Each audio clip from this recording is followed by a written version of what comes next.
Welcome to Mahogany Table Talk, where we will be focusing on sex trafficking. Specifically, unpacking our research question, which was if childhood victimization is a conditioning pattern in the cycle of sex trafficking victims becoming victimizers. So, essentially, kind of drawing the role of victims and victimizers and everything in between.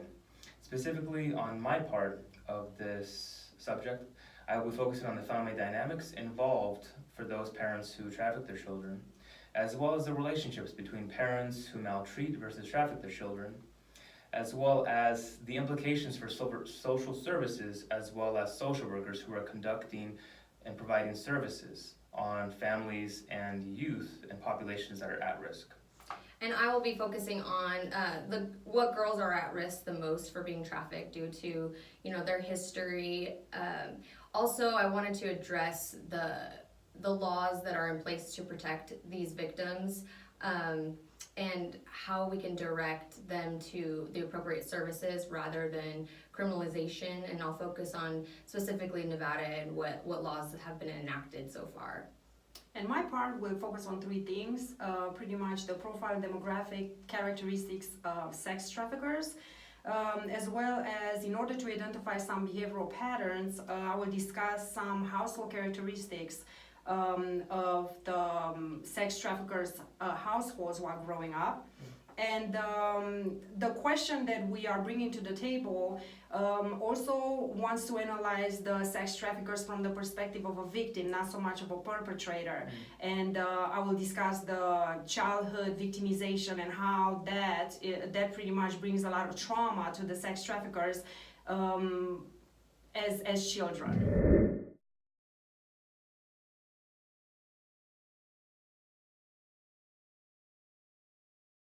What are some profile or demographic characteristics of the sex traffickers that you found in your research? So there is, as I said, more research on victims and sex traffickers. So it was very interesting to see that we don't have a lot of research study on that. However, one particular one that I found, it was conducted at DePaul College of Law in Chicago. And a survivor of sex trafficking interviewed 25 sex traffickers, both males and females, so pimps and madams. The demographic characteristics they came up with after the research was that a predominant race and ethnic background of the participants were mainly African American, which we kind of like saw a commonality from our literature research. And that percentage was at 64%. The gender distribution were more male at 72%. However, it did not eliminate the female being sex traffickers, which was very interesting. Another interesting demographic characteristics was that the fact that their educational level, 64% they had no high school diploma. And out of those 64%, there were more females without a high school diploma at 71%. I know numbers for some they're cool and for others they're boring, but I think backing up with empirical data, it makes raises the case. The average age of onset pimping in this research study was 22 years old. And very fascinating was the information that the percentage who sold their body before pimping, so before they became a sex trafficker, they were also victims. The percentage was at 100% women and 56% men, which was very interesting. So all traffickers, female traffickers, they all sold their bodies. They were victims of sex trafficking before they became pimps. The female? The females, correct. And then the percentage of addicted to alcohol while pimping, they were 20%, and addicted to drugs while pimping, they were 16%. Bottom line, what this kind of like reflects is the majority they were males, African Americans, no education, being in the streets, runaways. I'm sure you will cover also the risk about the foster care, but pretty much it shows like at the wrong time, at the wrong place, if you're really susceptible to become victimized, that will happen if you experience also childhood victimization.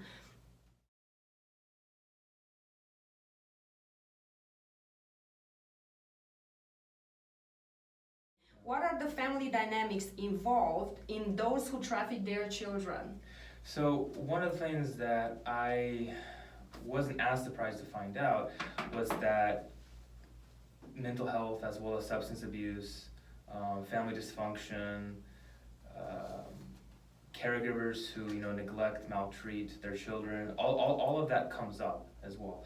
One of the largest actually groups of children who gets trafficked is those who run away as well. So while I thought that it would have been substance abuse or physical, sexual abuse on the part of the parent that would slowly cause the trafficking to take place as well, it was actually the running away and the youth that was on the street and homeless that actually propelled them more so to be involved in sex trafficking too. That's a good point, and if I may interject, I have some statistical data on that. Stats pretty much show 48% of runaways from home, they are subjected to sex trafficking due to abuse. Also research shows that sex traffickers who experience domestic violence in their childhood, it was 88%, and physical abuse 88% as well, sexual assault 76%, so high numbers in drugs, an environment where there's substance abuse, domestic violence, a lot of trauma. Yeah. And I will talk more about the trauma a little bit later. I mentioned the mental health, but definitely that they come up a lot in terms of depression, anxiety, PTSD, and some of the trauma that you're going to be really getting to the heart of. What are some of the girls that are mostly at risk for being trafficked? So what I found in my portion of the research is that girls who have not had that love and attention growing up, that support system, specifically foster care, it is a big risk factor. And I found in my research that 50 to 90% of child victims had been involved in child welfare services at some point, which is huge, and that is a risk factor. And the traffickers look for those kind of victims and target them specifically because they don't have that social support. They're easily manipulated, and they found that there was also a big history of domestic violence.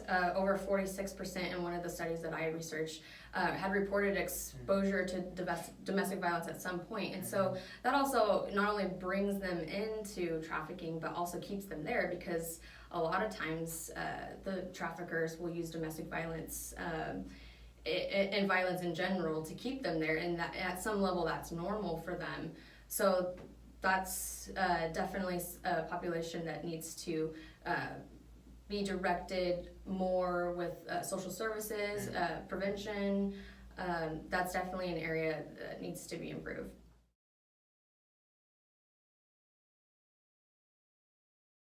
Is there implications that sex traffickers can also be looked at as victims in some sense due to the past trauma?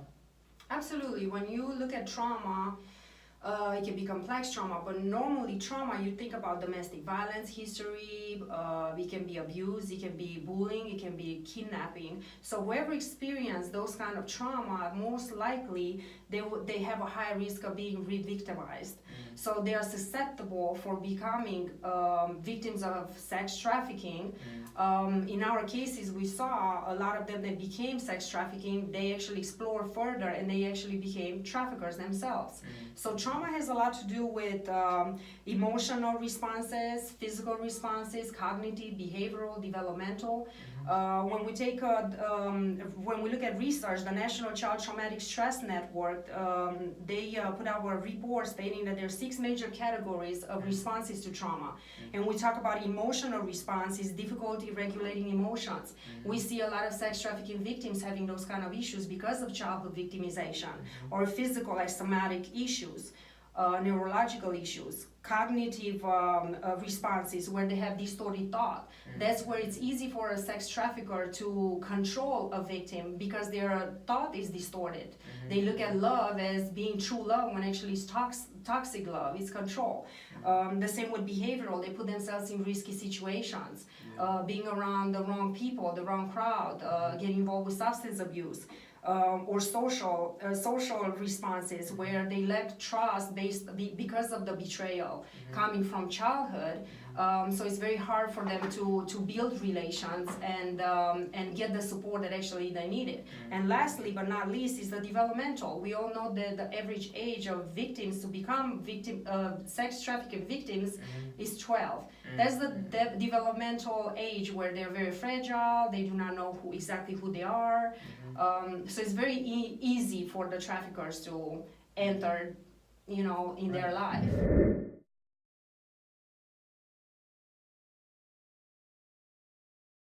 Go through the observations that I saw in court, at Judge Voice court. I saw a 17-year-old girl, and she had her parents there. They looked normal, middle-class family, very concerned about their daughter. As she had been wrapped up with this girl at school, she went over to her house and spent the night. And normal parents are like, that's fine, go over to your friend's house. And she was being trafficked all night and with her friend who had recruited her, and they had no idea, and they were very concerned. And it made me really look at, in my research, on what laws help these victims. And there are safe harbor laws that 34 states have enacted, including Nevada. And the safe harbor laws help them, the victims, instead of being criminalized, they are funneled into services that help them and look at them as more victims. And then also on top of that, there's vacator laws, and 27 states have enacted that, and that helps expunge the criminal convictions. That way it makes it easier for them to get employment, immigration status, obtaining loans, eligibility for certain programs, because because they found that they would their record actually makes them stay in trafficking, because they couldn't get any normal jobs without that. And so these laws are very vicious cycle. Yes, and it's a resource that I think every state should be enacting. Luckily, Nevada is one of those states that does enact those laws, and I saw it in court, but I feel like it could be better. They still victimize. I felt like Judge Voice still didn't understand the background a lot, but it's a start. So Yeah.